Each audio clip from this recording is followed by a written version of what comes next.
Bueno, hemos visto hasta ahora los derechos sociales que impulsa el peronismo y nos toca ahora hablar de las tensiones sociales que ese proceso de ampliación de derechos generó.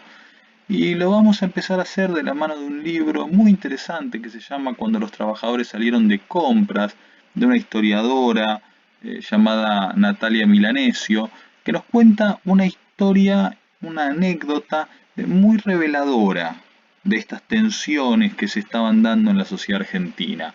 Les leo la anécdota, fíjense lo que dice. Teobaldo Altamiranda recordó que en esos años, mientras trabajaba como técnico en la base aérea del Palomar, un capitán le había comentado furioso que había visto al recolector de residuos de la base en el prestigioso Cine Ópera de Buenos Aires. El capitán estaba molesto por la promiscuidad entre las clases, un síntoma del desorden social reinante. Cuando Altamirante respondió que él no se oponía a que un humilde trabajador disfrutara de su tiempo libre tal como lo hacían ellos, el colérico capitán le contestó: ¿pero no te das cuenta? ¿Cómo un basurero va a estar a nuestra altura? Los peronistas nos van a llevar a un estado de anarquía.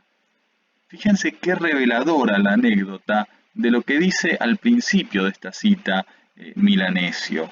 La autora dice, bueno, para los consumidores de clase media y alta, la nueva inclusión fue muy irritante.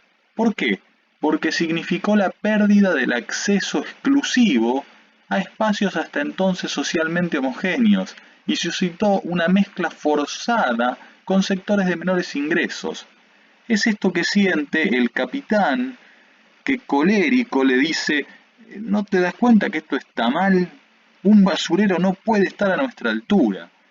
El peronismo, al promover el ascenso social de algunos sectores de la población, hace que o genera este sentimiento en la clase media y alta de pérdida de acceso exclusivo a ciertos espacios que en su imaginario les eran propios. Y es esto lo que revela la anécdota del libro de Milanesio, ¿no? Una tensión que en la sociedad argentina se va a expresar muy fuertemente como peronismo y antiperonismo. Tensión que surge en este periodo histórico, en los años 40, y que continúa hasta nuestros días, si se quiere. Y es una antinomia que reemplaza a la vieja discusión entre radicales y conservadores, ¿no? Si quieren, desde fines del siglo XIX hasta los años 30, bueno, la discusión política era esa, ¿no? O eras radical o eras conservador. Bueno, ahora es peronismo y antiperonismo. Y en este sentido, ¿cuáles son las posturas? Bueno, el Estado peronista va a empezar a mostrarse como el único depositario de la voluntad de las mayorías y también de los sentimientos patrióticos. Entonces, claro, si vos no formás parte del peronismo, formás parte de la oposición. ¿Y cómo te califican? Como antipatria, como la contra.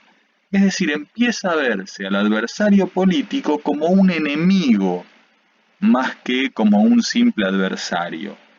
Pero claro, uno podría decir, bueno, desde el peronismo solamente existía esta lógica. Y bueno, no. La oposición va a acusar constantemente al peronismo de ser una dictadura demagógica, va a criticar a los votantes peronistas, va a decir que no tienen conciencia democrática, que los manipula Perón, que se dejan manipular por Perón, y además se van a presentar como los únicos garantes de las instituciones republicanas. Fíjense el discurso con el que la oposición política se refiere al peronismo. Vamos a asistir al acto solemne de la creación de la Unión Democrática. Habla en la Asamblea el representante del Partido Comunista, don Rodolfo Scioldi. Votando por esa fórmula, el pueblo derrotará al eje nazi-fascista en la República Argentina. Se ha nazificado al país. A la fuerza material imperante debemos oponer una gran fuerza moral y política. Doctor Cisneros. No permitamos que el pueblo argentino se envilezca tolerando en silencio una dictadura. Por el Partido Socialista, el señor Solari. Los socialistas actuamos en la Unión como en una histórica cruzada de la libertad y la dignidad argentinas, amenazada por la dictadura que humilla a la patria ante propios y extraños. Ven entonces que el lenguaje político expresa claramente esa polarización de la que venimos hablando. Si de un lado te llaman antipatria, te llaman la contra, del otro lado te llaman dictadura nazifascista. ¿Y qué es lo que critica la oposición? Bueno, lo que se dio en llamar la peronización de la sociedad. Por ejemplo, los nombres de Perón y de Eva en calles, en obras de infraestructura. Fíjense acá el ejemplo que les doy. Le dan el nombre de presidente Perón y de Eva Perón a dos provincias argentinas. Fíjense, esto estaba en un manual de la escuela primaria, las nuevas provincias, ¿no? Y decía, ¿conocen el nombre de las nuevas? Una de ellas se llama Presidente Perón y la otra Eva Perón. Y había que hacer esta actividad que saben señalarlas en el mapa. Entonces vos las señalabas y te dabas cuenta que una se llamaba Eva Perón y la otra Presidente Perón. Claro, este intento de peronización de la sociedad se vio muy fuerte en la educación y fue muy criticado por la oposición política. Fíjense otro ejemplo de manual, ¿no? De manual de primaria. Acá te enseñan a leer y escribir diciendo Perón, te lo hacen separar en sílabas, te lo hacen deletrear, y después lees que Sara y su esposo aplauden a Perón, son peronistas, votaron a Perón. Lo mismo con Evita. Y por si fuera poco, otro manual de la época dice, los niños visten bien, la Fundación Eva Perón da ropa al que necesita, Eva Perón Evita, mamá y papá me aman, Perón y Evita nos aman. A eso nos referimos con peronización de la sociedad. Por supuesto, esto habría que leerlo en el contexto histórico en el que se desarrolla, pero repito, estamos haciendo un análisis muy por arriba, muy somero. Bien, ¿qué otra cosa podemos decir de esta segunda presidencia de Perón? Bueno, que van a desarrollarse una serie de conflictos que nos van a dejar en la puerta del golpe de Estado de 1955.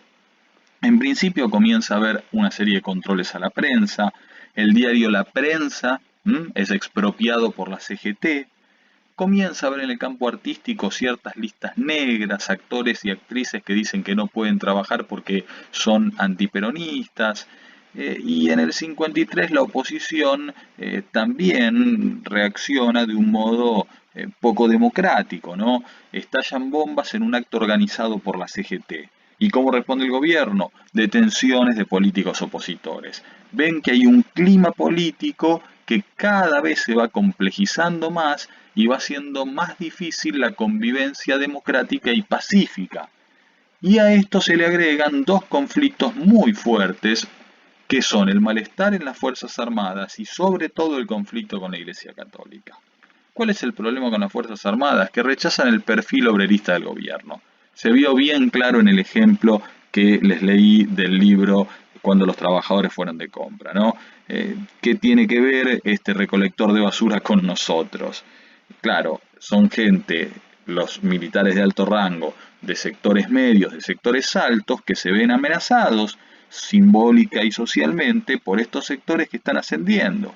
Y además, estos sectores de las Fuerzas Armadas rechazan la injerencia del gobierno en los ascensos. Empiezan a decir que están ascendiendo personas que son más cercanas al peronismo y empiezan a criticar estas cuestiones y a generar malestar. Pero lo más fuerte, tal vez el conflicto más determinante, fue sin duda el que Perón y el peronismo en general tiene con la Iglesia Católica.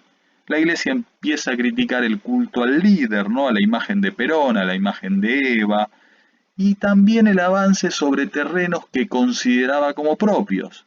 Por ejemplo, la acción social, ¿no? La Iglesia tenía Cáritas, existía la Sociedad de Beneficencia y la Fundación Eva Perón va a monopolizar prácticamente ese espacio de acción social.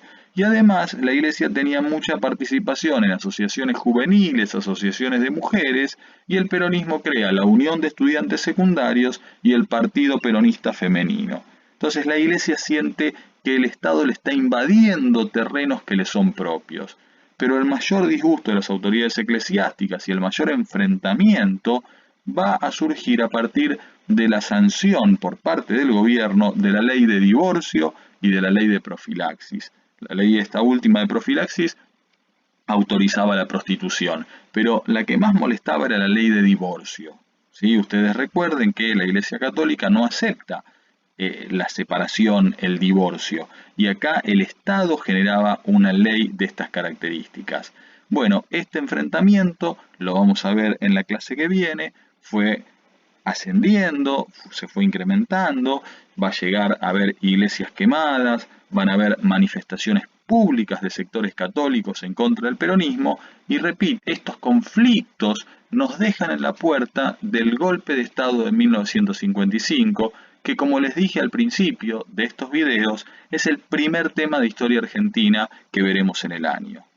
Habiendo hecho esta lectura general, este repaso de lo que fue el peronismo, ya podemos entender el contexto histórico en el que se va a desplegar el golpe de Estado del 55, que se autoproclamó como la Revolución Libertadora. Seguimos en contacto, cualquier duda me escriben por el Classroom.